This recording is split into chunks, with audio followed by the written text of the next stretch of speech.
It's a bit of an odd name, stroke. It certainly has nothing to do with tennis strokes, swimming strokes, or brush strokes. The word stroke comes from the idea of receiving a strike or blow, as that is how quickly strokes appear.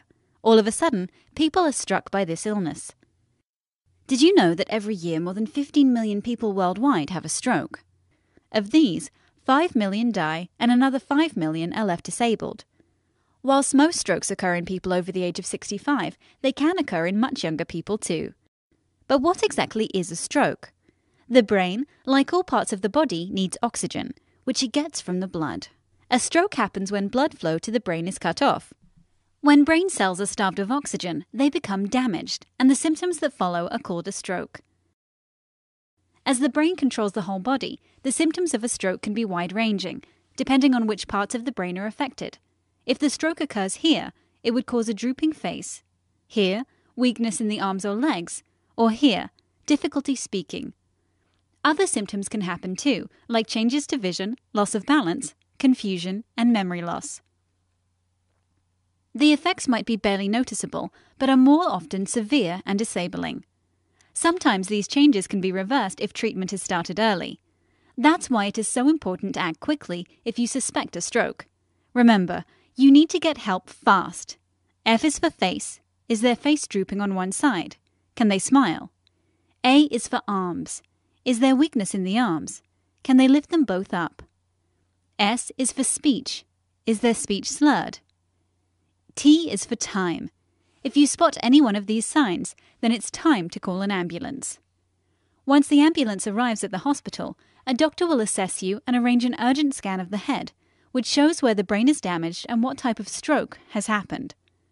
Strokes are put into two groups depending on the problem in the blood vessels supplying the brain. There can either be a blockage, called an ischemic stroke, or a bleed, called a hemorrhagic stroke. The majority of strokes are blockages.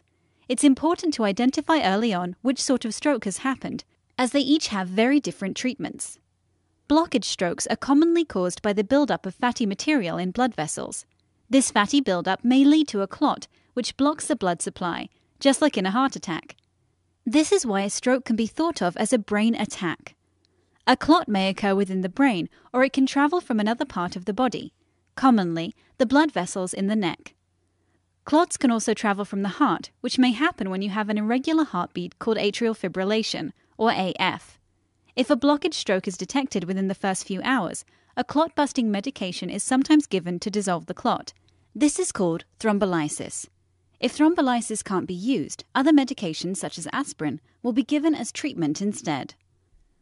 Bleeding strokes happen when a blood vessel bursts suddenly, causing blood to leak in or around the brain.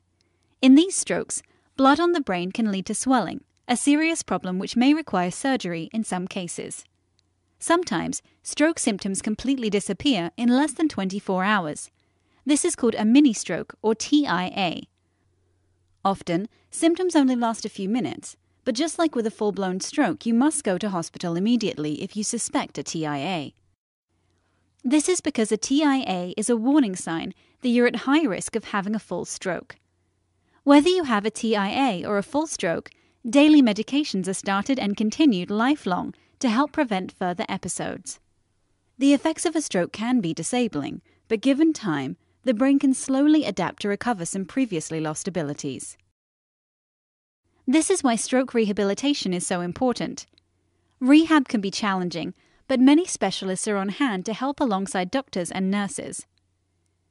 If your stroke causes difficulty swallowing, dietitians can recommend special diets or feeding tubes. If you have problems with communication, speech and language therapists can help.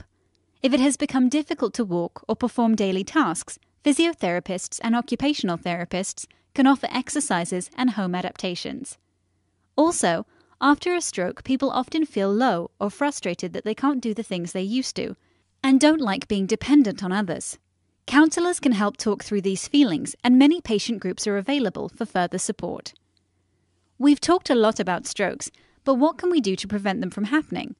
Even if you've already had a stroke in the past, there are many small steps we can all take to reduce our future risk of having a stroke, such as lowering high blood pressure, the number one cause of stroke, stopping smoking, lowering cholesterol, being more active, eating healthily, lowering alcohol intake to within recommended limits.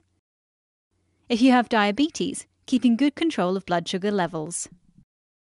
In this health sketch, we've talked about what a stroke is, how to spot the key symptoms, and the need to act fast. We've also talked about treatments, rehab, and the steps we can take to prevent strokes. We hope this health sketch about stroke has been helpful for you and those around you. Health sketch. Health for all to see.